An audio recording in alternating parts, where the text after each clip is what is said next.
Good evening, everyone. John the Baptist saw Jesus coming toward him and said, "Behold the Lamb of God, who takes away the sin of the world." John 1, verse 29. Saint John the Baptist speaks these words about Jesus at the moment that he sees Jesus coming to him in the distance. John knew by the inspiration of the Holy Spirit that Jesus was the Lamb of God. He knew by this interior revelation that Jesus would become the sacrificial lamb who would lay down his life for the salvation of the world. Perhaps John did not know the details of how this would happen, but he didn't need to know. He was content knowing this sacred mission of the Messiah. And he was content knowing that Jesus was that Messiah.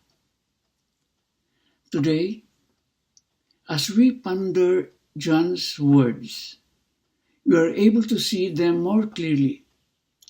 Jesus is the one who gave his life on the cross for the remission of sins. He is the one whom we now receive sacramentally in Holy Communion as that Lamb of God. It is his flesh and his blood poured out for us that we now consume with the deepest reverence and love. At Mass, these are the final words spoken by the priest after the consecration and prior to Holy Communion. Every time we participate in the Holy Mass, we relive this moment in which John saw our Lord coming to him. As we begin this season of ordinary time, we are invited to come to know this Lamb of God more fully through his many teachings, miracles, and actions done during his public ministry. In the Liturgy of the Word at every Mass, we are called to unpack these words of John, coming to understand the mystery of the life of Christ more fully. And through our participation in the reception of the Holy Communion, we come to know him who is the Lamb of God in the most personal and intimate of ways when we enter into holy union with him. Reflect today upon these very familiar words of John the Baptist. As you do, begin by prayerfully pondering the knowledge that John might have had about Jesus the first time he saw him. Why did John say these words? How fully did he understand their meaning? Did he know that his words would be echoed throughout time?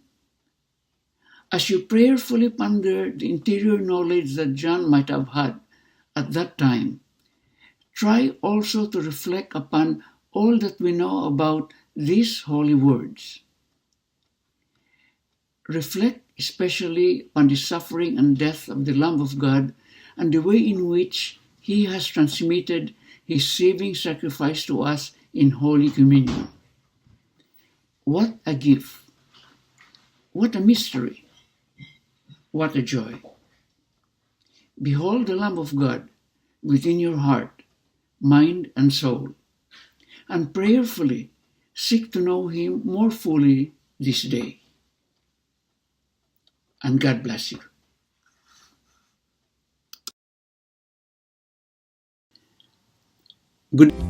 Mga kapatid sa pananampalataya, ipinagdiriwang natin ngayon ang pangalawang linggo ng karaniwang panahon. Ito'y pangkaraniwang panahon, subalit napakahalaga, napaka-importante po ang ating ebanghelyo patungkol sa testigo ng ating Panginoon. walang iba, si Juan Powering down. Bautista. Malaman natin, mga kapatid, kung papaano sinabi ni Juan, ito ang kordero ng Diyos. Ito ang nag-alis ng mga kasalanan ng sanlibutan. Sa ating ebanghelyo, sa araw na ito, ipinapakita ang unang pagpapakita ng ating Pinoon sa publiko, at hindi kahit paman, hindi muna niya sinasabi ang kanyang mensahe. Subalit nakikita natin ang kanyang papel bilang Diyos at bilang abang lingkod. Malaman natin sa Ebanghelyo na ito'y nagsasad na si Jesus ay bininyagan ni Juan Bautista sa ilog Jordan. At nang papunta na si Jesus, si Juan ay nagsasabi sa kanyang mga alagad, ito ang kordero ng Diyos. Ito ang nag-aalis ng mga kasalanan ng sanlibutan. Subalit, malaman natin na ang punto ni Juan ay upang maihanda ang daraanan ng ating Panginoong Hesus.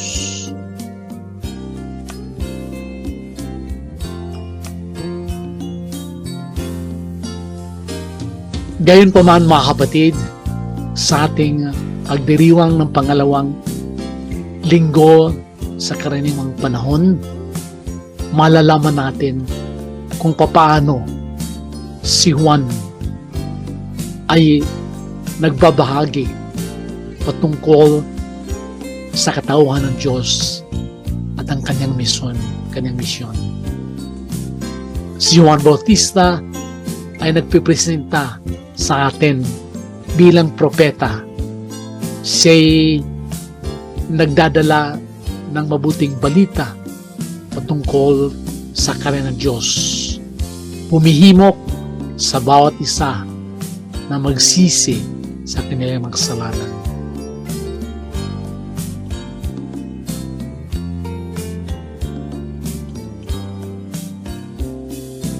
Sa linggong ito, mga kapatid, si Juan ay nagbibigay ng testigo sa tatlong mga titulo ng ating Panginoong Hesus. Una, nung tinatawag na siya'y nakakahigit sa lahat. Siya'y higit sa lahat. Siya'y nandoon na bago ang lahat. At ang kanyang tugon ay si Jesus ay dapat mag-increase, ika nga, at siya'y magdi-decrease, ika nga.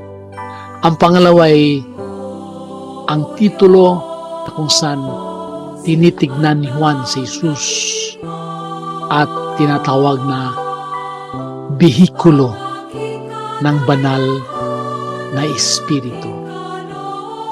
Tinitignan dito ni Juan na ang Espiritu ay pumaroon bilang isang kalapate at ang Espiritu ay isang instrumento sa pagbinyag ng ating Panginoon Hesus. Ang pangatlo po ay ang titulo na ang pinakamamahal kaisa-isa at bukod tangi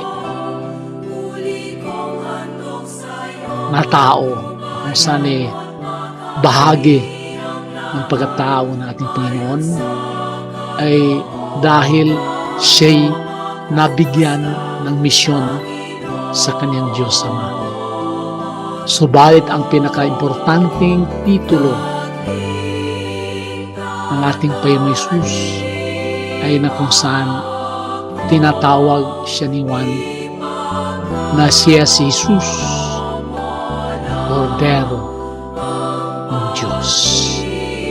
Ang Kordero ay nagsasabi ng hulugang si bumabalik tayo sa Jewish feast o Passover, kung saan ang Israelita batay sa kasaysayan ay nagsasabi kay Pharaoh kung saan paalisin na sa Ehipto ang mga Israelita. At doon pa man mayroong iba-ibang plagues sa Ehipto na kung saan bawat sandali, bawat panahon nilabag ni Pharaoh. Isang napakalaking hamon po para sa ating lahat ay una, kilalanin ang ating Panginoong Diyos. Higit sa lahat ang ating pagkikilala sa Kanya ay sana po matutunan nating mahalin siya bilang tagapagligtas, bilang isang tao, bilang isang kaibigan. Subalit po, hindi nagtatapos ang pagkikilala, ang pagmamahal ng ating Panginoon kung wala itong kaakibat na aksyon. Unang-una, ibahagin natin siya sa iba. Dalhin natin ang mabuting balita at ipamansag ang mabuting balita lalo sa mga hindi nakarinig nito. At darating man sa buhay natin bilang mananampalataya na kung saan tayo'y sinusubukan, hinihimok upang maging testigo sa pagmamahal ng Diyos. Sana po, hindi tayo mag-atubili. Sana po, hindi tayo magdadalawang isip. Kahit po, sa gitna ng pag-uusig, takot, kaba, pagkawalang bahala, hindi tayo bumigay dahil meron ito sa Diyos na nakikisama, nakikisilamuha at ang bahagi sa ating buhay bilang mananampalataya.